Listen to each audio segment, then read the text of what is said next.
And good morning, it's 7:04 on this Thursday, June 10th. It's time to head to Studio B for Coleman and Company. Well, hello everybody and welcome Thursday morning, and we're glad to have you with us and glad to be on the air for Bates Ford, 1673 West Main in Lebanon, the dealer. Don't trade for anything you don't need. We've got Paul and Ronnie both here today. Paul Tubbs, Dealer Operations Manager. Good morning. Good morning, sir. And Ronnie Kelly, good morning to you. Good morning. Now, Paul, you got somebody special with you here. Yeah, I got he wants to talk on the radio or not, but bright-eyed and bushy-tailed 8-year-old son of yours. Yeah, Braden came with me today. You want to say something on the air, Braden? He's being over and bashful. say hello. Say hello. You got to say hello. A little louder, a little louder, a little louder. He's eat up a baseball. Huh? Yeah, right now, baseball season. He kind of likes it all. It's football, baseball, but he'd been wanting to come with me. I promised him once he got out of school I'd bring him one day, so he came along for the trip. Well, don't let it get too much to you. It might happen like it did to me, and you do this for the rest of your life. Oh, Bates Ford, 1673 West Main. They've even had you on television a little bit lately. I told him I had a face for radio, so. But no, we're just trying to buy cars. Like I said, that's one of the things me and Tony did a commercial as far as, we'll buy vehicles because right now with the microchip issues and inventory being low that we're out actively pursuing. If, we bought some campers, some things.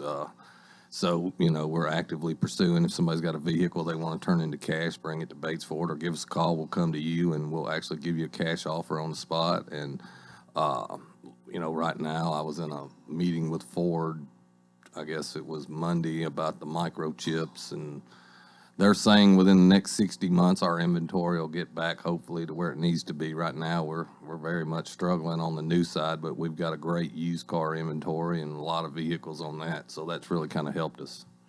Well, Ronnie, that all pertains to you. You can't sell them if you don't have them. Can't sell them if we don't have them, but like Paul said, we do have a great selection of used vehicles, and the used vehicles are coming in, and a lot of times when they come in, people will come back and say, hey, I want to think about this one. But when they come back, it's already gone, and we're trying to buy something else to, make ready.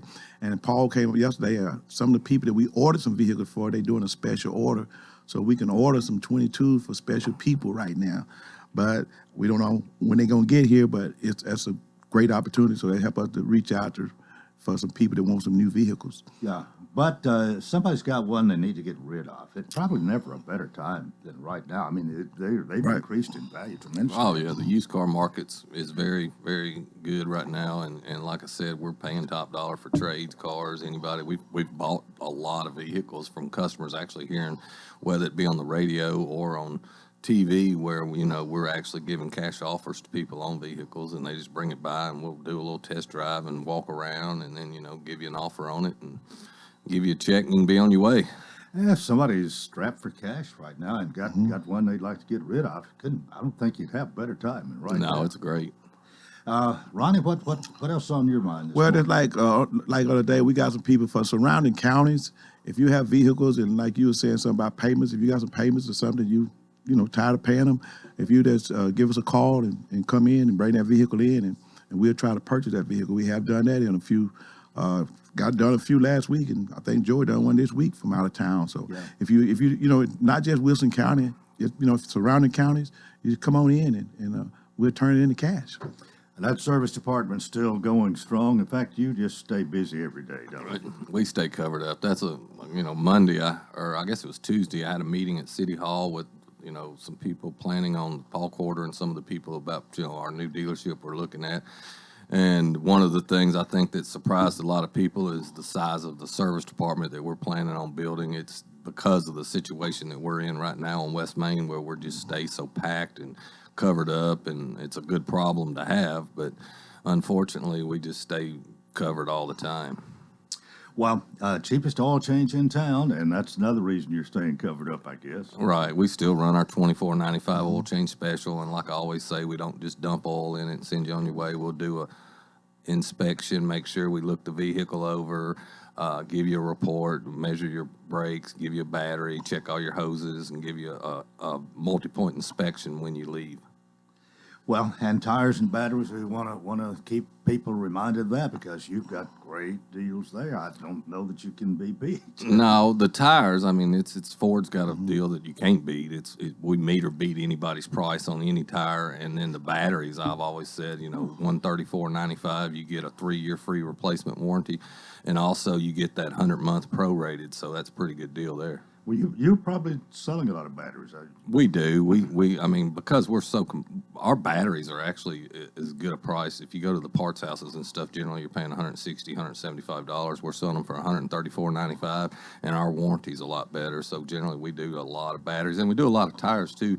One thing with tires is we give that lifetime rotation when you buy the tires, and when we rotate your tires, that gives us a chance to look at your brakes, your shocks, and all that good stuff. So, it's a really good deal.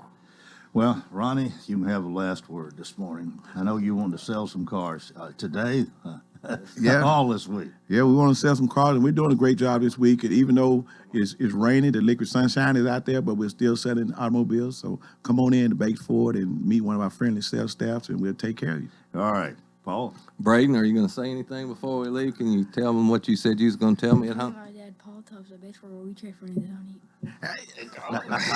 I don't know if you heard that. He said, come see my dad at Paul Tubbs at Bates Ford. We'll trade for anything that don't eat. Oh, that's great. That's great. You have to get him on your commercials sometime. Yeah, we need to. All right. All right, that's it for Bates Ford this morning. Paul Tubbs, Dealer Operations Manager Ronnie Kelly, been in sales for 34 years. They're located at 1673 West Main, the dealer to trade for anything you don't eat. 10 and a half after, Sergeant P.J. Hardy. Good morning. Good morning, Coleman. How are you? Oh, fine. Good to see you. Nice to see the young 8-year-old come out here and want to see what radio's I love that. about. I love when kids get involved like that. That's great. How you been for a month? Oh, pretty good. Pretty good. Things are, kind of slowed down a little bit with school being out, so that's a good thing. Graduation mean anything to you this year particularly? Well, I had one graduate from Cumberland, yes, so that was very exciting. And then I had my youngest one graduate from elementary school from 5th grade. So, yeah, we had 2 graduates this year. Okay. Yeah. Well, of course, Sergeant Hardy is information officer for the Lebanon Police Department and comes here on the, this is the second Thursday. Second Thursday of the month. Second Thursday of the month. It's kind of written in stone here, and we look for you and appreciate you taking time to be with us. Any big news out of the police department lately? Nothing really big. Like I said, we're just kind of slowing down a little bit from the school year. We got everyone out and about trying to get their summer plans in and doing a little travel and stuff. So just want to remind folks just to watch your posted speed limits and be careful. And it's better to get there safely than not get there at all. So, oh, absolutely. What about police are humans? I mean, you have vacation time, and I guess unless something gets really horrible, what would happen if you're in Kalamazoo or somewhere, and I mean, it all breaks loose here? Would you come home? Or would you say, I'm on vacation? Well, if I'm in Kalamazoo, I'm not leaving that for nothing. So, but no, thankfully, the city and the administration has planned well enough that we stay well staffed. It does allow for folks to be able to have family time and, like you said, take vacations. But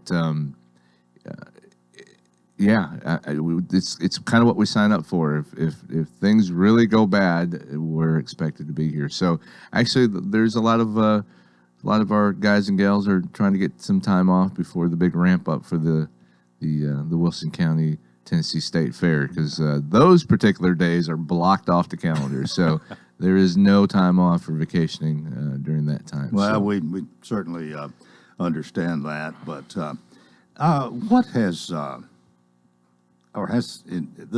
what's been going on here, say, especially in the last year, and the unrest in some of our cities, especially in the Northwest, and all of this, and some cities wanting to defund the police. Has that affected morale here in Tennessee, especially here, say, Wilson County? Well, I've always said that we're blessed to be exactly where we are. We've got a great community that supports us. I think that we attempt to do every day the right thing. And so I think that they recognize that. I think that because of our relationship with our community, they see us as who we are. There's no hiding behind a curtain. It's not just some magical force that does things in the background. We're in the community. We're connected to the community, and so I think that makes a big difference. We haven't, as far as I know, as far as I've seen, we haven't really been affected by what's been happening nationally. Now, I will say, are there less people wanting to get into law enforcement? Yeah, I'd have to agree with you there.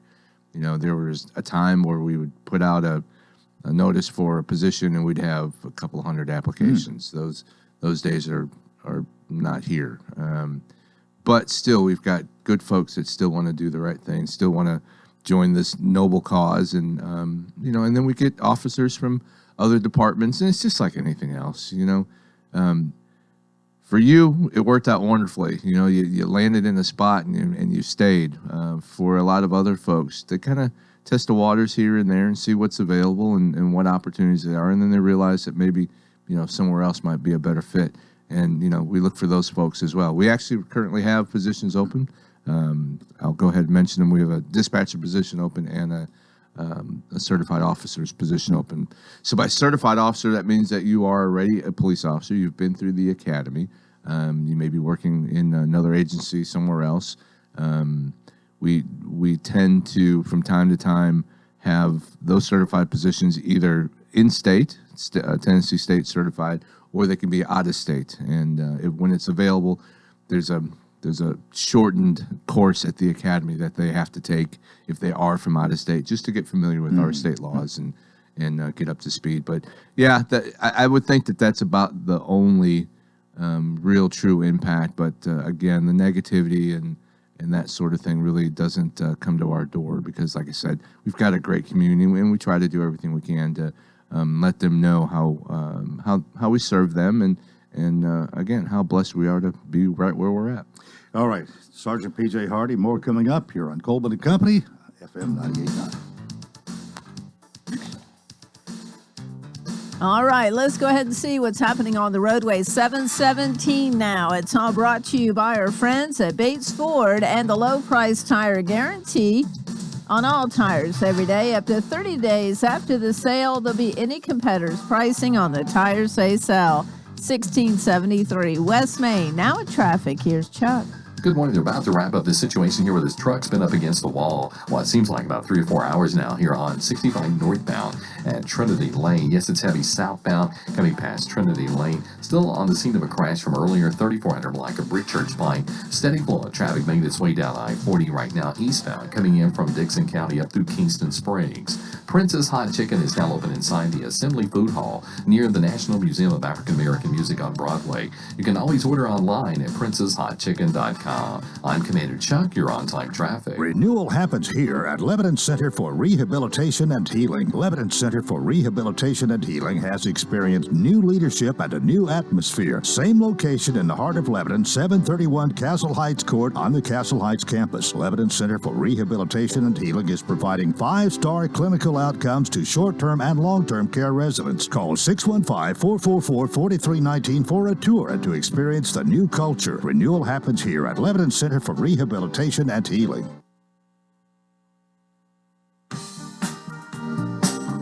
Coleman and Company, thanks for joining us. It's a Thursday. Sergeant P.J. Hardy is with us. I don't know what else we've got to talk about this morning. There's always something to talk about regarding law enforcement, and the public information officer has to be in the know, so you know everything except the things the chief won't Well, reveal. as I've often said, PIO, I used to think stood for Public Information Officer, but sometimes it stands for last to know. So, but, it's all good.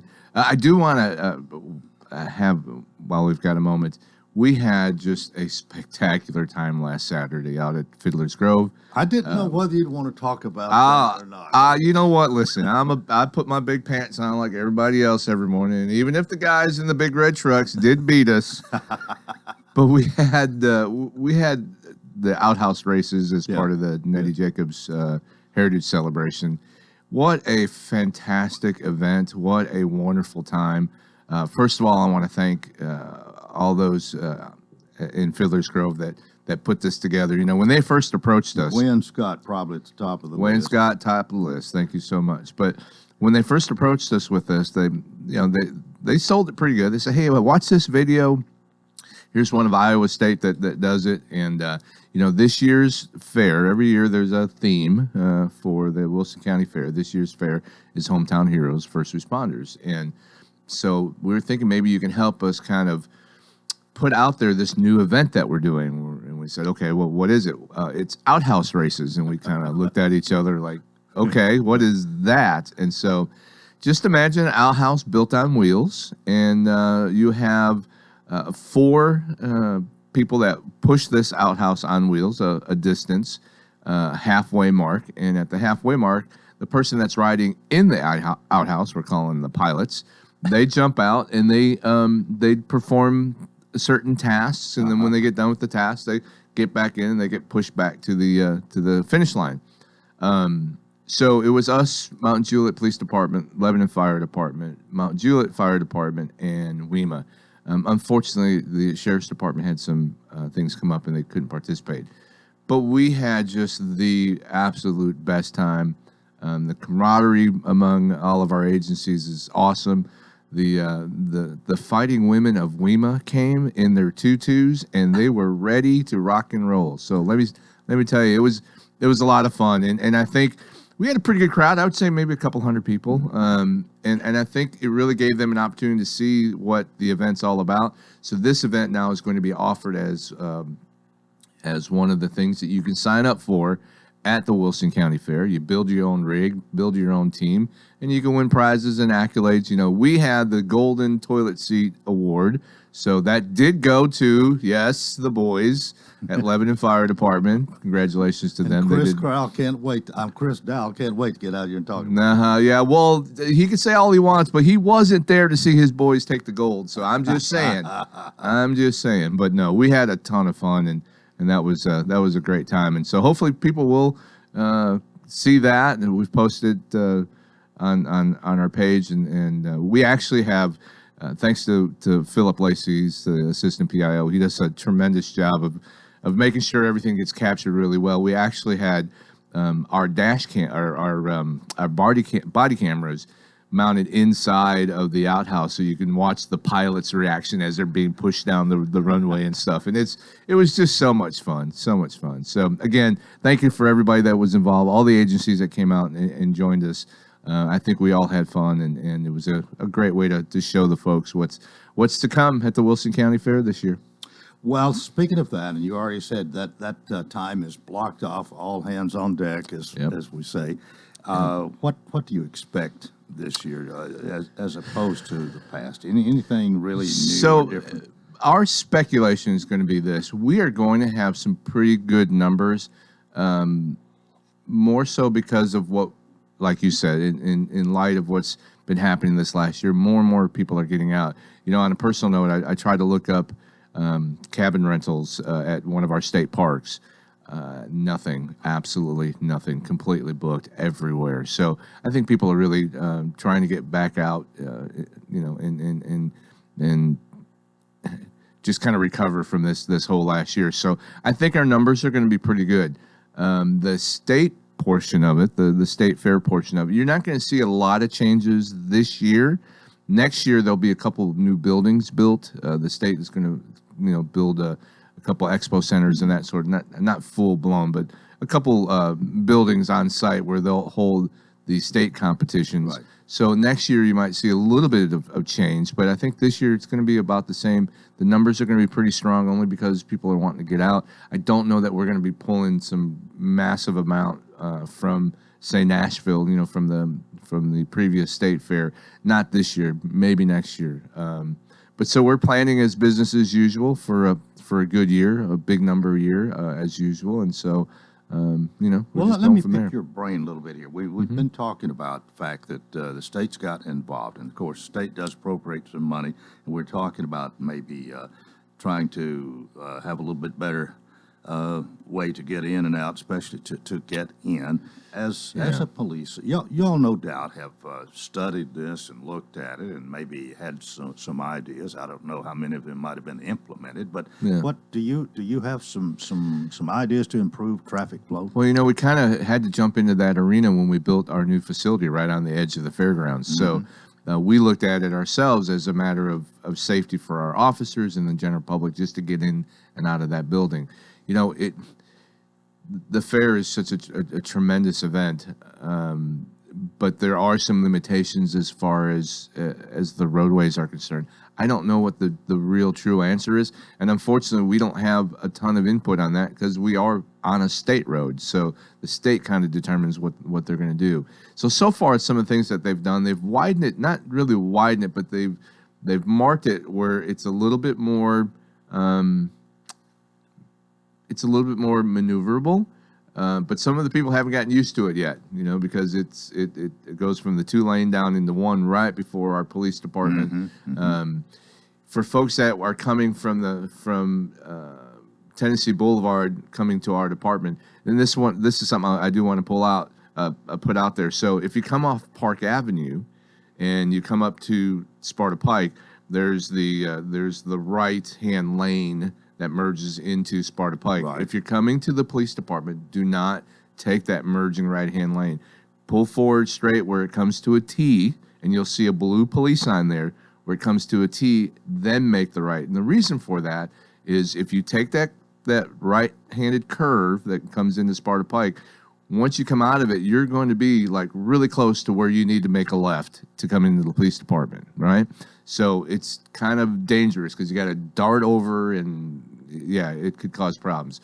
So if you just come to the T and then make a right, you'll have plenty of time, put your blinker on and let everybody know that you're going to be turning left there. I had not thought about that. Yeah, we did put some signage up so that folks can realize that. Normally, the only time I would go to the T if I was going to be turning left. Correct. Correct. And that's normally what happens. And people are used to making that turn. But like I said, once you get out of that curve, you're right there and you've got to get immediately over. So either you're slowing down or possibly cutting someone off, and it gets very dangerous. So all right, come to the T. You got a line of traffic coming into the fair. It's one of the busy nights, and your police officer wanting to turn into to your headquarters there. Sure. You gotta get your red light on and hopefully they back up and let you in. We've got things scheduled out pretty well where we have the ability to say, well, during these high traffic pattern times, unless you absolutely have to be there for some reason, don't be. We've got our West Precinct little mini station by our evidence building, so they have to use the facilities, need to get on the computer, that sort of thing. They can do that out west and avoid all of that traffic. But yes, some of us do have to be able to get in, and we kind of have to wait with everybody else. If it's a real emergency, I would imagine we would take the center lane, the marked off lane, and have our blue lights on, and hopefully people pay attention. Yeah. There's no great way of doing it. I've been at other large facilities like that, fairgrounds and whatnot, and they've got 6 lanes, 4 lanes, both sides, whatever coming in. It just is what it is, because it's not really. It's just a number of people in that period of time, and so and now maybe being a state fair, we'll probably have a little bit more help on the interstate. So when things start to back up, there'll be more signage and that sort of thing, and even possibly the state patrol might step up at some point if it ever gets to be a real hassle. But I honestly, I think it's an awesome thing. I think it's a wonderful thing that we have been selected to represent the state with the fair. I don't know that it's going to turn into something that's just going to be unruly and unmanageable. But time will tell. We'll see. When we say live, spontaneous, and unrehearsed, that sure describes this morning. I had no idea what we were going to talk about, but we've dealt. But you know what? We do this every month. That's great. We do this every month. Well, that's what's great about us. But before I do leave, I want to say we are having. I'm so excited. We're having our youth academy this year. We had to cancel it last year, so I'm super excited about that. During the summer. Actually, it's coming up the 21st of this month, 21st through the 25th. We've got 40 something signed up already. I don't even remember the number. It's going to be fantastic. You cutting it off at a certain point? We've already cut it off. So we had to cut we had to cut it off already because we've got plenty. And we're once again we'll be hosted for the most part by the Jimmy Floyd Center, and we're thankful for them to let us have some space. We are going to be able to have our students, attendees, come to the new police department one day so that they'll be able to see that. So it's going to be fun. And since we have the stuff, we may incorporate a little bit of outhouse racing in their obstacle course challenge. I don't know. That might be coming. So yeah, it'll be a lot of fun. And we're super excited about that. You love that. I do. That's one of my favorite events. This youth academy. It's great. Been I think 3 weekends now. I got a phone call and I was invited to a Eagle Scout ceremony. Zach Horam received his Eagle Scout, and it's just so great because Zach is a 2-time Youth Academy attendee, and I remember his first attendance. He was young. He's kind of awkward and kind of squirrely. I mean, we've had this conversation. We laugh about it. But that second time when he came, he was a little bit more mature. He became, he rose up to be one of the leaders, and I can see why he got his Eagle Scout. And so it's just great to see these kids come through the program and have success elsewhere, whether it's in school, whether it's in activities, sports, whatever. Yeah. I get a lot of kids that will see me out and about, and they'll still wave and say hello and talk fondly about their time at the academy. So it's a cool thing. I love doing it. Thanks for being with us today. Our time is up. See you next month. Thank you, Coleman. Appreciate Sergeant it. P.J. Hardy, Information Officer for the Lebanon Police Department, and that is part 1 of Coleman and Company. We hope you'll keep it here for more. FM 98.9. And 7:31, let's see what's happening on the roadways. Want to thank our friends at Absolute Kubota Exmark. Large inventory of Exmark mowers for homeowners and commercial users. #1 selling brand, bought 2-to-1 over any other commercial mower brand. 1506 West Main. Now at traffic, here's Chuck. Good morning. Traffic still moving here on 65 coming up through Brentwood, Franklin, through Williamson County. It's also on the increase now. I-40 coming past Donaldson Pike here up by the airport. 3400 block of Church Pike. That crash should be out of there in just a few more minutes. And here comes that heavy traffic now. 24 coming in from Jolta. Hey, Ripley's Aquarium, Sleep of the Sharks Family Edition is something the kids and the grandkids will love. Check it out at Ripley's Aquarium of the Smokies.com. I'm Commander Chuck. You're on time traffic. West Tree Service, locally owned and operated in Lebanon, Tennessee. With over 25 years experience, our primary goal is to provide high-quality professional service with attention to detail. At West Tree Service, we use better equipment to be more efficient, which equals reasonable prices for our customers. We offer free estimates with no obligation. We are licensed and fully insured. West Tree Service, honest service that's professional, courteous, and on time. For more information, visit westtreecare.com or call 615-456-2011. I do a lot of thinking while I'm driving. I think about my kids, my grandkids, and my insurance business. When's the last time you thought about having your insurance program reviewed? This is John Bryan with THW Insurance. We're an independent, trusted choice insurance agency representing several top-rated insurance companies like Westfield Insurance Company. Give me a call at 615-443-3849 for a no-obligation review of your current insurance plan. THW Insurance Services, serving Lebanon and Wilson County for decades. Hey, this is Paul from Bates Ford, and we got some great things going on. We got the Works vehicle package for $49.95. Also, we'll meet or beat anybody's price on tires. And on the sales ends, if you got anything that you want to turn into cash, whether it's a vehicle, boat, camper, motorcycle, anything you want to turn into cash, bring it to Bates Ford and we'll buy it. If you got a vehicle you want to get rid of, certainly bring it to Bates Ford for a cash offer. That's Bates Ford, 1673 West Main, the dealer that'll trade for anything that don't eat. Hit or miss rain showers are in the forecast today, so you'll need to keep the umbrella handy. Temperatures this afternoon will top out in the lower 80s. On Friday, rain showers are once again in the forecast with highs climbing into the mid-80s. This weather forecast is brought to you by Walker Auction and Realty, professional auction and real estate services. Get top dollar for your home, land, or personal property. Log on to MikeWalkerAuctions.com. They know auctions. That's a look at your forecast. I'm meteorologist TJ Scott. it. And Coleman and Company, welcome to part 2. It's a Thursday morning. Heather Sadler Gallagher is waiting here to tell us all about the pavilion. Heather, good morning. Good morning. How are you? I'm doing well, and it's good to hear your voice. Glad that you're with us, and I hope you're okay. I am doing well. Just, running around here trying to keep my little girls happy and healthy and in summer activities, Well, we love the summertime and we love summer vacation. I was just talking about how much shorter it seems to be now than it was back when I was in school, but the times do change. I guess we better talk about the pavilion since you are, that's why you're really here with us. You still interim administrator as well as marketing director? I am. Okay. I am. I'm still filling both roles. Well, is there any chance they'll take the interim off of that? I don't know. I don't know. We have some other projects that I've been working on as well. Oh, I might not should have asked that, but That's okay. it's sort of double duty, though, isn't it? It is, but it's something I know a lot about, and I have a lot of passion about it. So I think they just let me use my skills and my knowledge and fill both roles. So, but right now we're also full, so there's not just a lot of admissions going on because we're 100% full with a wait list. So yeah, well that means you've been doing something right. We might again not wait till the end, but right now tell everybody, especially we've got new listeners, where the pavilion is located.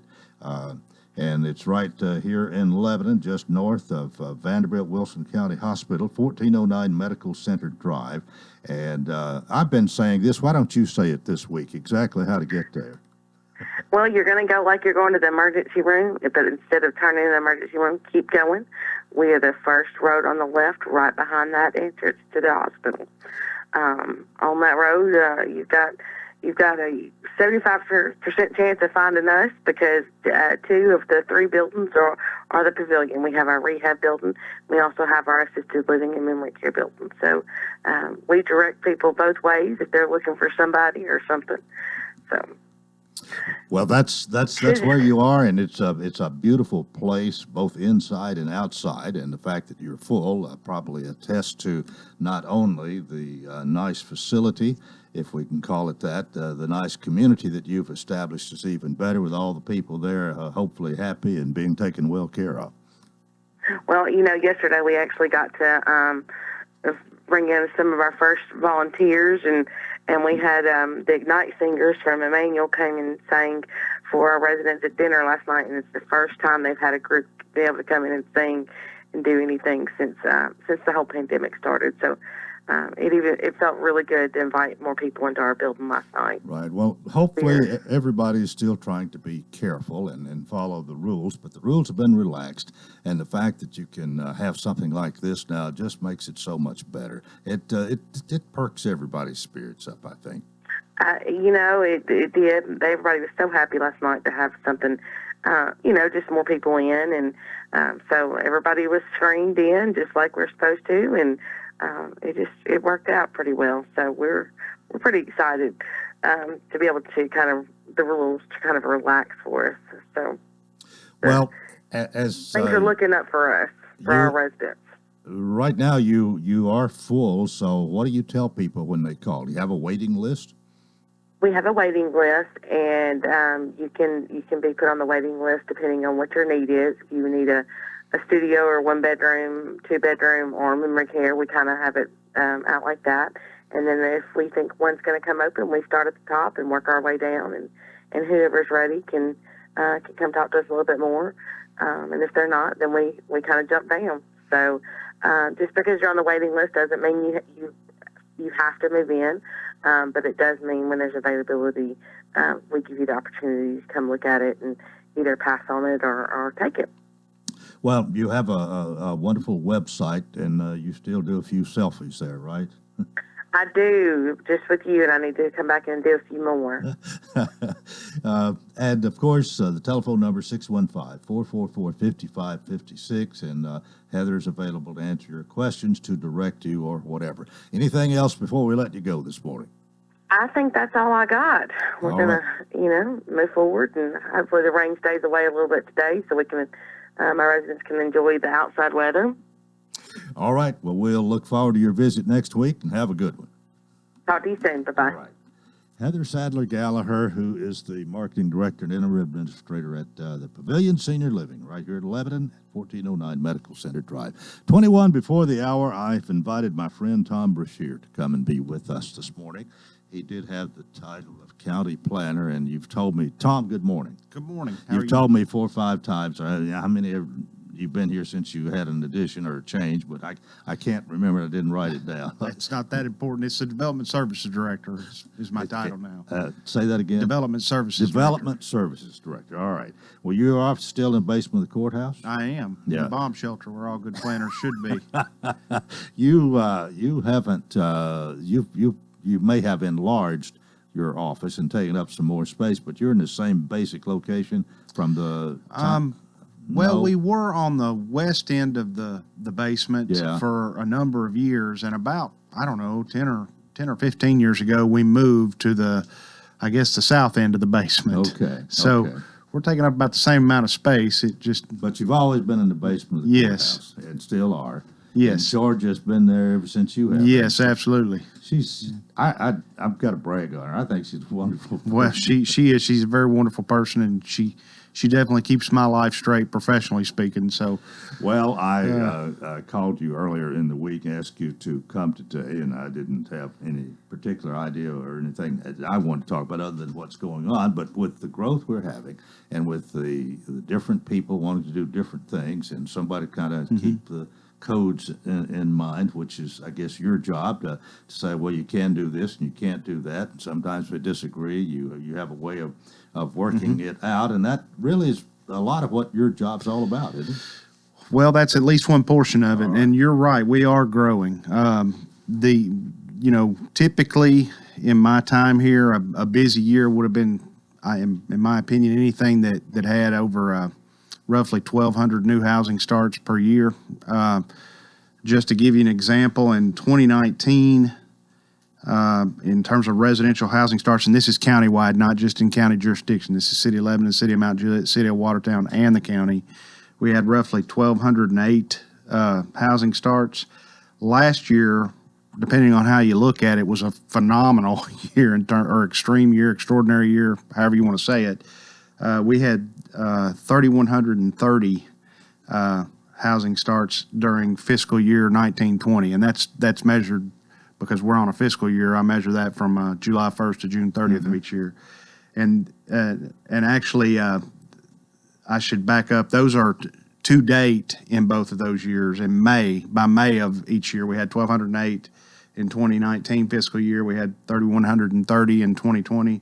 And this year we're clipping That's along. nearly 3 times as much. Yeah, and it was an extraordinary year last year, and this year we're clipping along at the end of May with 2,513 single-family housing starts countywide, and we are growing. And that is something I want to talk about today because of some of that growth. I think you've seen Lebanon undertake a land use plan update. I'm not sure where Mount Juliet is in their process at present, but I've been asked to look into our land use plan. And part of the reason for that is development is moving east. Traditionally, I think people are used to thinking, well, all that growth is over in the west end of the county, or at the very least Mount Juliet or something. And while they're still growing, a lot of growth and development is beginning to move east, at least into the central portions of the county. To give you an idea, in the past, traditionally, just taking the numbers I just gave you and then breaking those down, I think last year the county had roughly 400 units that were started out in the county jurisdiction. I don't think Watertown had more than 1 or 2. Mount Juliet, I think, had about 500 or 600, best of my recollection, and the remainder of those 3,300 or 3,182, whatever it was, 3,130, I'm sorry, by the end of May, were predominantly happening in the city of Lebanon.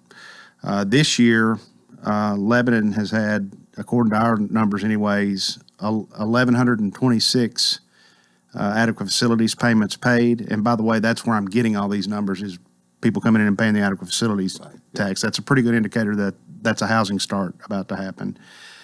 So Lebanon has had to date, by the end of May, 1,126 AFT payments or adequate facilities tax payments. Mount Juliet's had 959. So Mount Juliet did pick it up this year by comparison to last year to show you that they are, in fact, still growing. And the county had 412. We've been pretty consistent about, in a busy year, outside of maybe the 2008 to 2011 period when we were in the recession, we clip along about 300 or 400 housing starts out in the county per year. This adequate facilities tax, this payment, what is done with that? Has that got a particular place? Well, it was adopted by private act. There is a general provision that the state legislature has provided for other counties to use now, but our private act predates that general provision. And for us to go on the general provision, my understanding is we would have to go back to I think $3,000 or $3,200 as a starting point, and then build up by a percentage that's permitted every 4 years. Ours is already at $5,000. Ours is also more flexible from the standpoint that it can be used for all manner of capital improvements, whether it be schools, whether it be jail expansions, other capital improvements. But it is largely a capital projects fund balance. It's not used for any type of operating costs, as I understand it. Okay, one question will go to the break here. Now, this $5,000, what does that really mean? If you're going to build any kind of dwelling? Any type of new dwelling that's not a replacement structure or not a replacement from a fire, obviously. I think there is some exception they've made for historic structures. But in large part, any building that you build in Wilson County, you're required to pay an adequate facilities tax. On the residential side, that's $5,000 per single-family unit blanket. On the commercial side, you pay, in large part, whatever you pay for a building permit, you pay again as an adequate facilities tax. Okay. With that, we'll take a break. Tom Brashear is with us. More coming up on Coleman and Company here on FM 98.9. And it's now 7:46. Let's see what's happening on the roadways. Thanks to Bates Ford and the Lifetime Brake Pad Guarantee. With the purchase of a brake service, replacement brake pads will be provided at no cost for as long as the customer owns the vehicle. Bates Ford, 1673 West Main. Now at traffic. Here's Chuck. Good morning. Traffic still moving here on 65 coming up through Brentwood, Franklin, through Williamson County. It's also on increase now. I-40 coming past Donaldson Pike here up by the airport. 3400 block of Brickchurch Pike. That crash should be out of there in just a few more minutes. And here comes that heavy traffic now. 24 coming in from Jolta. Hey, Ripley's Aquarium, Sleep of the Sharks Family Edition is something the kids and the grandkids will love. Check it out at Ripley's Aquarium of the Smokies.com. I'm Commander Chuck. You're on time traffic. 71 degrees all the way. 73 degrees, please. So what's your perfect degree of comfort? We'll help you find it with professional Rheem HVAC service that'll keep your home comfy year-round, save on energy costs, and may qualify for utility rebates and tax credits. So enjoy a new degree of comfort. 72 degrees, and I'm good to go. Financing available through TVA's Energy Right program and your local power company. Call Randy's Heat and Air 237-3604. Coleman and Company, thanks for joining us. Tom Brashear is with us this morning. Let's pick it up where we left off. You brought a lot of information with you, but the growth numbers are, quite staggering to me, to be honest. We are really growing here. And yes, sir. We're dealing with it as best Yes, we sir. can. We're doing our best to deal with it. That's one of the reasons that I think we'll be looking at undertaking a land use plan update. I think what I've tried to counsel my planning commission, who is one of the bodies that has requested that we look at this, as well as the county commission, is that I'm cognizant of the fact that our current land use plan was adopted in 2006, and we, with very little modification to that document, we're getting out to the ends of what that land use direction can do for us in terms of providing where it makes the most sense to have commercial opportunities in the county, which there's a benefit to commercial opportunities out in the county. You get a heightened commercial sales or commercial property tax collection based off 40% assessment rather than 25, which is what residential property is typically assessed at. And you also get sales tax off of that, or potentially jobs production, which are all economic development benefits. Now, on the flip side of that, we also have to try to make sure that we keep this a nice place to live as best we can. So what I've told the Planning Commission is the way I intend to start with that is to kind of put together what data we have in terms of particularly on the geographic side and the demographic and population side, but putting together a set of maps that kind of show where we have land that may be restrictive due to overly steep slopes in general. Think about the southeast end of the county where we kind of go up the escarpment out of the Central Basin. Floodplain property, wetlands property, places where there's large pipelines going through, things of that nature that may restrict down the ability to develop. And then we look at our roads, infrastructure, and everything else, and that gives us a good opportunity once we overlay all that to kind of say, okay, well, where pops out as areas that may not be as hampered by those things and may actually have the benefit of better infrastructure than not. Whether it be our roads or fire service or whatnot, and those might be the areas that we look at as potential areas to focus growth in, keeping in mind that when you say that word, everybody's like, we don't want it. Yeah. And so it's definitely a job where you have to convince people, your area, if that happens, if you happen to live in one of those areas, your area happens to be one of those better areas for growth. The other side of that is we also want to be cognizant of not losing our heritage, and some of that is agricultural heritage. We have some corridors in the county that may very well pop out as looking like they're primed for development, but they're also still ongoing and very active agricultural areas of the county, and we would prefer to stay away from those areas for as long as we can. What kind of reaction do you get from the general populace when you come out with these different ideas, or maybe some sort of change? Is it quite adversarial at times?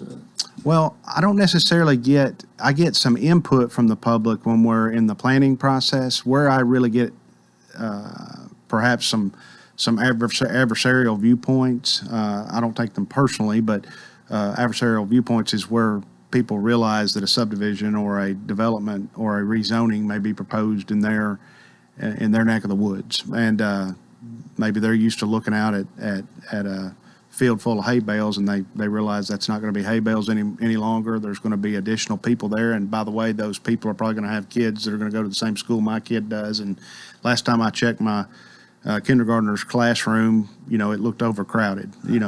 Things like that. Yeah. So that's the other thing that we do is we try to stay in touch with all of the other agencies that provide county services, such as the schools, fire service, our sheriff's department, police service, as well as the cities in terms of what their plans are going out into their planning regions and whatnot. Well, how much do you have dialogue quite often with JCDB, GC Hickson, and those folks? Yes, sir. I have a pretty regular contact with them. I will admit morning is not always my friend. In my house, I have two kids, and I don't always make it to the JCDB meetings, but I do try to make it there at least a few times a year. Yeah. But I do talk to GC more regularly than that. What about Watertown itself? Of course, Mike Jennings comes here once a month. We usually get around to talking a little bit about Watertown, but the city limits hasn't changed much and probably isn't going to for a while. But they've undertaken a few annexations in the past 10 years, not very large ones. They are beginning to grow more so. They now have I forget the name of it, but they have a new clinic. I think I cannot remember. I'm sorry, I just can't remember the name of it. But they do have a new clinic out in front of Three Forks Market that was built there. They had a investor come in and buy what was a now older car wash and reconvert it into office space along Sparta Pike there.